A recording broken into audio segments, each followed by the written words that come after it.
Today, Sorry. it's been tough. Can we help you? I'm trying to find the easiest route. Yeah. When we fire Mike. Right. Are you baseless for a while till we find the replacement? Or? I think we have the penguin. Hey, I just know we're going to get together.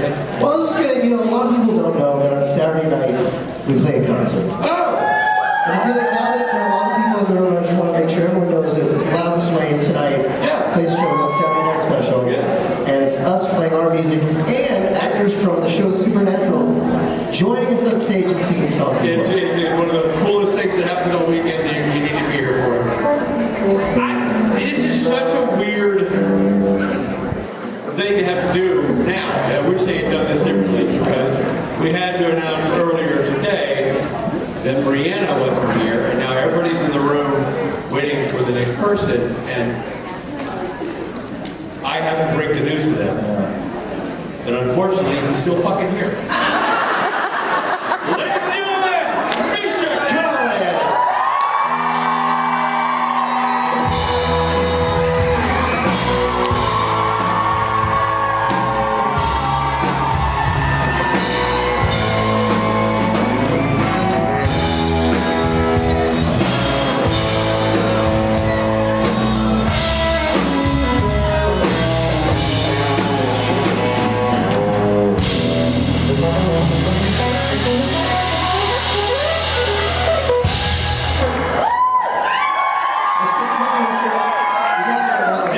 That's pretty good. Did you know he was going to do that? No, I had no idea. Did you hear? Of course I heard. Pretty good. A little bit old spade magic. You were clever. Yeah, he got clever all the time. That was surprising. Normally he's not very funny, but No, he's in that not. He's moment- not the funny guy. Every 7 years, I land one. Guys, Misha, Misha, hi. did you have travel trouble? I'm just curious how your arrival was. I missed one flight. By your own fault or weather? No, a delayed flight. It took me 3 flights to get here, which felt like a lot. But it also felt like, of course, that's not going to work out. So I went in with very low expectations. And I'm like, anytime we're going to talk to me. Right. But I was so determined to come back here to Norfolk. Norfolk is like,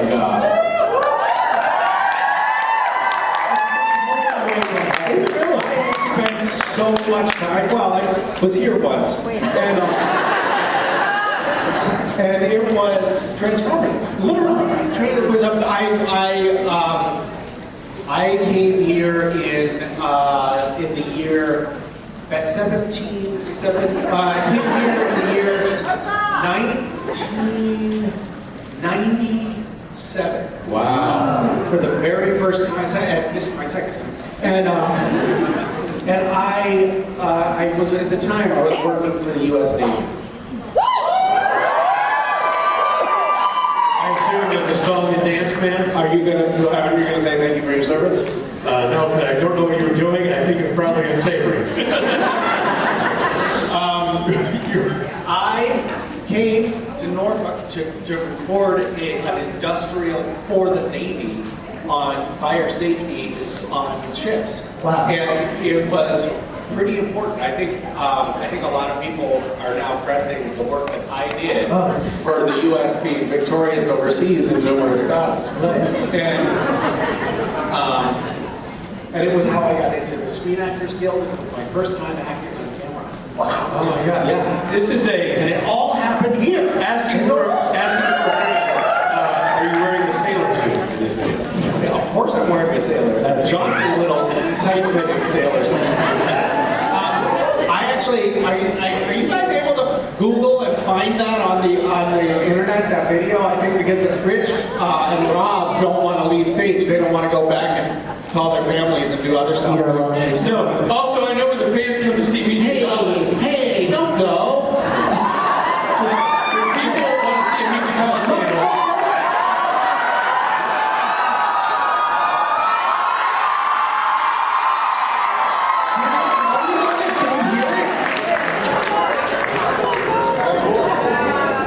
What's this?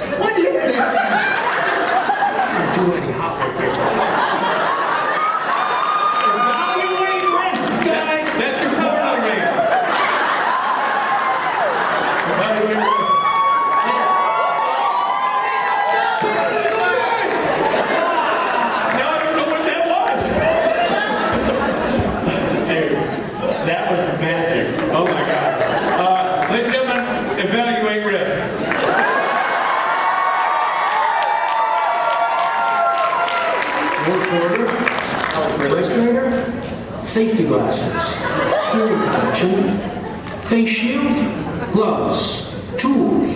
Okay, good to go. Okay, let's check it out. What's this? I'm not going to do any hot work here till I find out what that stuff is. Let's follow it, and the spark hits it. Me and a lot of other people could be toast. This was the 1950s. Don't tell me you're finished already. No, Chief, I didn't start. Well, there's some kind of liquid dripping on the deck, and I thought it was too risky to work in there until we find out what's leaking. Yeah, well, you're right. I'll have to call Senior Chief Romero and have him check on it. It's his space. Hang on.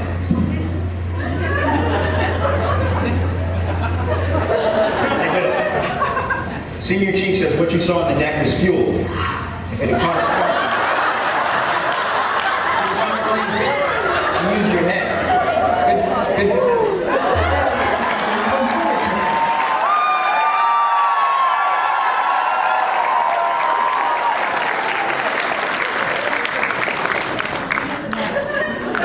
I think you see that and you know that guy's gonna have a career. Holy smokes. You think that the Navy actually did put that out. There were young recruits had to watch that video. I would think that somebody, a higher up, would see that and be like, okay, well, we're not gonna use that. This makes us look stupid. No, it doesn't. All right. But I guess it's a good point, because I did identify the fuel. Another way you can tell that it's fuel is, it's totally fucking obvious. Everybody knows what gas smells like. It was yellow. It was yellow. It could have been anything. It could have been.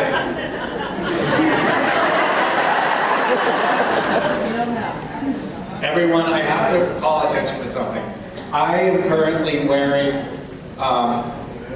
red shoelaces, and I've been told by multiple people that that is a secret code marker for being a white nationalist. And I am not a white nationalist, as far as you know. So but this was, I can't find another shoelace, okay? Nobody has a shoelace that's long enough for these boots, so I apologize, but just wanted to be, clear about that. Not why I'm wearing a red shoelace. I just thought it was cool. And then I found out about this, bad history.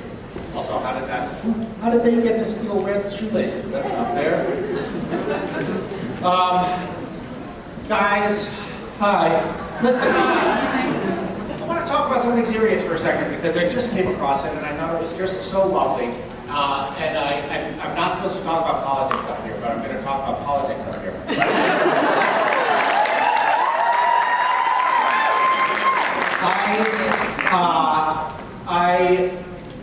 I think there are a lot of people, I'm one of them, who are really kind of like following the news closely and are really like spending a lot of time thinking and talking about politics right now. And yesterday, David Brooks submitted his an op-ed to the New York Times about his resignation. He's leaving the New York Times. David Brooks is a conservative columnist who's written for the New York Times for a long time. And I'm not a conservative. My political perspective is pretty, left-leaning. But David Brooks's goodbye to the New York Times and starting the next chapter of his career essay was in the New York Times yesterday. I just think everybody should read it. It was so great. Because what it was saying is the real problem in this country is that we've just lost our moral bearings.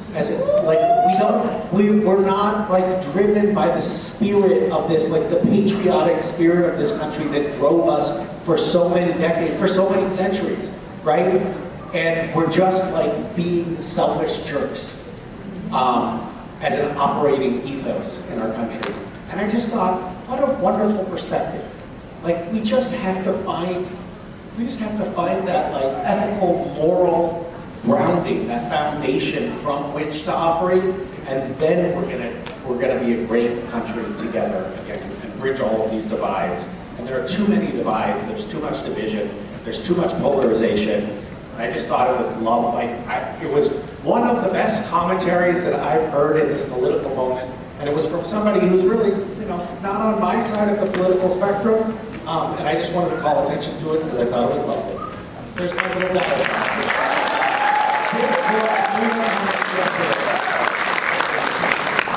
Okay, so we've covered my early career of white nationalism, an essay that I enjoyed. What else can we talk about? My daughter went to her first school dance last night. It was so sweet. It was such a funny thing. She goes to this totally preppy little private school because the middle schools public middle schools in our town suck for some reason. My son's in a public high school, which is great, but the middle schools are not great. So she's in this totally preppy school, and they have a school dance where they invite the other preppy schools to come. And so it's a junior high. And one of the boys from one of the other schools, 2 years in a row at this event, have put drugs in the food and drinks. And they keep inviting them back. What the hell is going on? So there's strict rules, nobody's allowed, but basically my daughter was like, Mom said it's fine, just I have to open a container and drink it and not set it down again. Oh my God, that's your first school dance experience? Somebody is gonna be spreading drugs around? And then she was sick in the morning yesterday, too sick to go to school. I was like, oh honey, and I was traveling, so I was just texting with her. I was like, oh honey, I'm so sorry, I missed your dance. And she's like, oh no, Dad, I wanna go. So she's gonna be the one spreading. She's gonna get everybody sick. It won't be the drugs, it'll be the drugs. Okay. Well, it's exciting to be back here in Norfolk. I wonder if they'll let me back on a battleship. Because of my earlier career in the Navy. What is that called? A stolen valor. When someone pretends to have been in the military but wasn't? That's what I'm doing right now. I see that. All right, do you have a question? Yes. Hi, I like your costume. I don't know what it is about it. There's something. Well, my name's Hannah. Hi, Hannah. So I know Castiel doesn't wear flannel, but if he did, You don't know what Castiel wears under. so Misha, what color flannel would you wear? If you had to wear one color flannel for the rest of your life, what color would it be? Wow. For the rest of my life. Why are you asking me this question? How is it that this question rose to the top for you? Okay, I'm only gonna have one chance to talk to him. There's one thing I really gotta know. What color flannel? Really? This is a long-running curiosity for you. Yes. Do you have an inclination yourself as to what Castiel would wear? It's for Castiel or for me? You. Oh.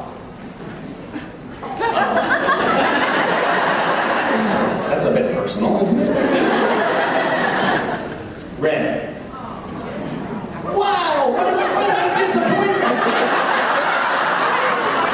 You're apparently not the only person that's thought about this question. People were like, oh, shit, I was afraid he was going to say that. I can't be a fan anymore. What? Any pattern? Any pattern? Isn't flannel by definition pattern? Two-tone? Yeah, probably. Do we have to keep talking about this? What is happening?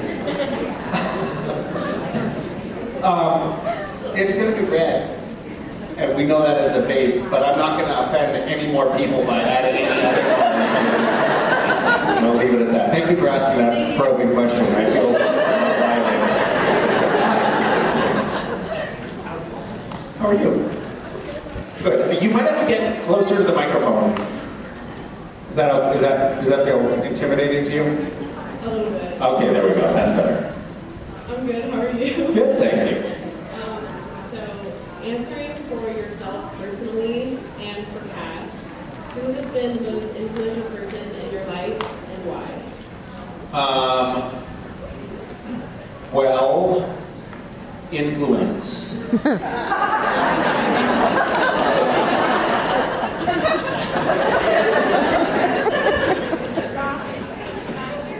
It's been. Jared and I were stuck on stage together at a panel in Rome, Italy, like a decade ago.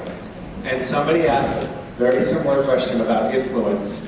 And Jared and I, for some reason, got into this long-winded riff. I'm just catching you up right now on something that's a bit of an important bit of history. A long-winded riff about influence, where influence was really, we were using that word as a proxy for, Jesus, what am I back myself in this corner? I'm just going to say it for ejaculate. And it went on forever.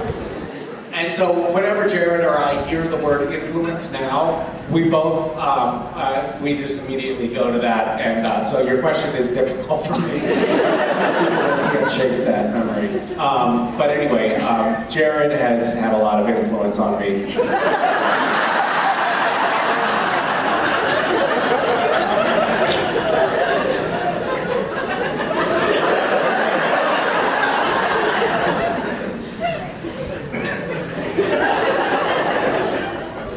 Probably, for Castiel, I would say it's probably Rick. No, I can't even answer the question because it's all, I ruined it. I was going to say Dean, but now a lot of Dean's influence in Cass.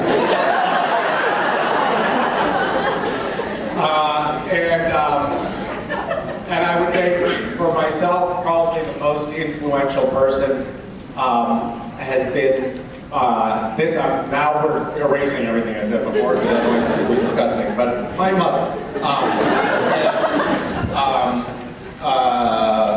You know, I think that's probably true of just about everybody in this room. They can probably point to a parent and say that person had the most shaped their lives. But my mother definitely was a standout in that department, for better and for worse. There were a lot of things that were very unusual about my upbringing and the way in which she approached it. She was totally fearless in her pursuit of like a vision of how to raise her kids that had nothing to do with what anyone else was doing. And we were homeless, and we were stealing our food and breaking all the rules, and it was actually so enriching in so many ways, literally, as we were stealing. But I think it also just like it was really hard in a lot of ways, but it made me I think chart an unusual course in my life, because I was sort of raised in a vacuum of lawlessness. It definitely has shaped me. If you want, you can come hear my life story tonight at my show. I think we still have some seats left, so there you go. There's a little plug. Thank you for helping me plug my show so seamlessly. Misha. Hi, Cass. I'm Cheyenne. This is my first convention. Did you say Cheyenne? Yes. Hi, Cheyenne. Nice to meet you. Nice to meet you. So How's it going? It's good. Your first convention. I'm very overwhelmed, but I'm enjoying everything so far. Well, that's because Jared and Jensen aren't here. That's why it's enjoyable, is what I'm saying. I'm sorry, everyone. I want to apologize on behalf of Jared for him not being here, and I want to apologize on behalf of Jensen for him not being here. I'm just kidding.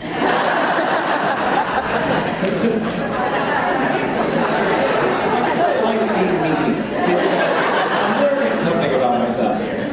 So I'm a chronic streamer of the Super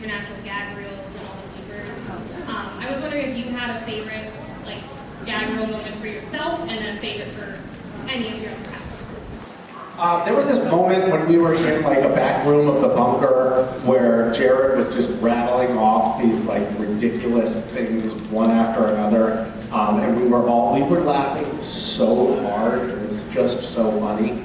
I guess there's another moment Jared and I had that actually did make it a very small snippet of it made it into the gag reel, but it was in that episode where we're in like the Stepford Wives, what's it called? Charming Acres. Charming Acres. And the possessed Sam tackles Cass in a diner, and he's on top of me, and he had me pinned down with the cameras rolling for like 20 minutes, and he's like, the whole time, he's like, yeah, you like it like that. And everyone in the crew was laughing so hard, they had tears streaming down their face. The camera operator, this happens so often on Supernatural, so a lot of times we would film on a dolly, which is like this like machine that has the camera on a crane, and it has wheels, and it's very smooth, nice, slow, smooth tracking shots. But a lot of times, also the camera operator would hold the camera on their shoulder for a handheld shot. So any scene that had any action in it, like for example, if we were going to tackle one character and knock them to the floor and then pin them down, that'd be a handheld shot. And I remember in that scene just watching the camera shit. That camera operator was laughing so hard. But that was a really funny one.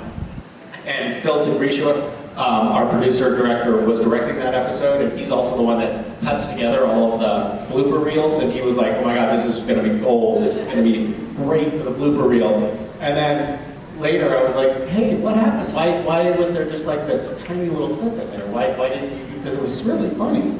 And he was like, "Yeah, so I actually rewatched that, and then I told the assistant editor, I just sat there next to him and watched him delete the files."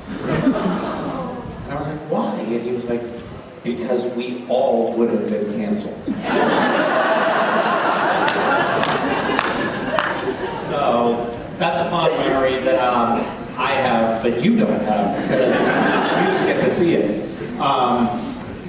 Yeah, that was fun. I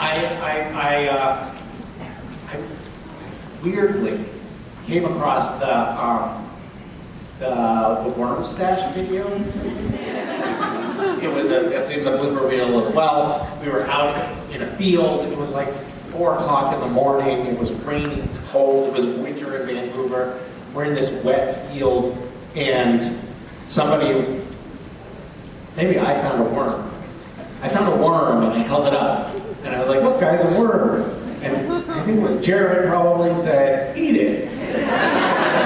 "That's disgusting. I'm not going to eat it. I'm going to wear it as a worm stash." And I put it on my upper lip like this, and there's this worm wiggling on my upper lip. And of course, for some fucking reason, the cameras were rolling. And so I came across that video, and I don't know why, but I wrote a poem about that, like relatively recently. So it's funny that you bring up favorite moments. Thank you for asking. Yep, I'm a big fan of the Goodbye Stranger, where you're Naomi's controlling you and you're feeding the crap out of Jensen, and the ad-libs that you guys have between each other. What were those ad-libs? I don't I remember. think Jensen was like, or you're like, "I'm your sugar daddy." And you were like, "You know you love me," and Jensen couldn't perform words because his face was so small and he was making weird noises. Yeah, so there. Thank you very much. Thank you. Hi. Hi, How are you? good to meet you. Good to meet you. So, we're all here because we love this fandom, and we love you as well. I want to know what fandom you nerd out to, and what fandom you would have wished that you could have been a part of, that you haven't had the opportunity to be part of yet. I was a big fan of. So I grew up many years ago And when I was like a kid and a teenager, we didn't have the internet. I didn't have a computer. And I listened to the radio a lot. And we lived in like rural western Massachusetts, so there wasn't a lot of entertainment. So I really actually listened to a lot of public radio. When I had like a summer job, I would have a radio on while I was working, and I would just listen to a lot of public radio. So I got like really into public radio. And I had some like pretty serious fanishness about All Things Considered and Click and Clack and Car Talk and like these weird, Terry Gross and Fresh Air. And for my 18th birthday, my then girlfriend, who would later become my wife, and then later after that become my ex-wife,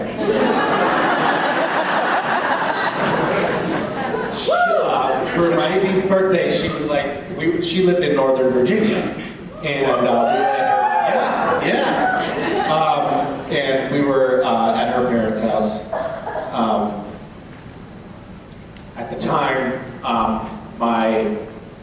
my girlfriend's mother was not too happy about her having a boyfriend, especially not with one with long hair, especially not one that was the product of divorce, which is what she said. So we had gotten, my girlfriend had gone, this is a total sidebar, my girlfriend had gone to high school up in Massachusetts. That's where we met, in high school back where I lived. And I was a day student at this boarding school where she was a boarding student. And she got permission to go spend the weekend at her friend Misha's house, and from her parents, because her parents assumed that Misha was obviously a girl. So when they found out that she had been shacking up with this Misha character and tricking them, the mother was not happy about it. And so when I would visit her down in Virginia, I had to stay in the neighbor's basement. So I was staying in the neighbor's basement, and it was my birthday. And for my birthday, my girlfriend was taking me into DC for something special. She was like, I was like, all right, so what do I have to dress up? And she was like, no, just look nice. It's not like fancy, but just, look nice. I was like, okay, so what is it? And she was like, I'm not gonna spoil it, because she always spoiled surprises. And I was like, come on, just give me a hint. She's like, I'm not giving you a hint. I was like, fine, tell me the address of where we're going. And I said, okay. And she said, okay, 2020 M Street Northwest. And I was like, oh shit, that's NPR headquarters. I was such a fan that I knew it. So I ended up she brought me to a taping there, and we listened to an episode of All Things Considered being recorded, and then I ended up getting a job there and meeting all these people that I was were kind of heroes to me. And then somebody asked me a similar question, and I called out this one guy, this one NPR character, reporter, Bob Garfield, while I was on stage one day. And the next day, I was at home, my phone rang, and it was Bob Garfield. And somebody said, if you could meet anyone, living or dead, who would it be? And I'd be like, Bob Garfield, this guy Bob Garfield, who else lived in Northern Virginia? And the next day my phone rang, it was Bob Garfield. It was like, my Twitter just blew up. Who are you and what's the deal? And we're still friends. Yeah. Anyway, thank you for that question. Hi. Hi, Mr. Coleman. How are you? Good, how are you?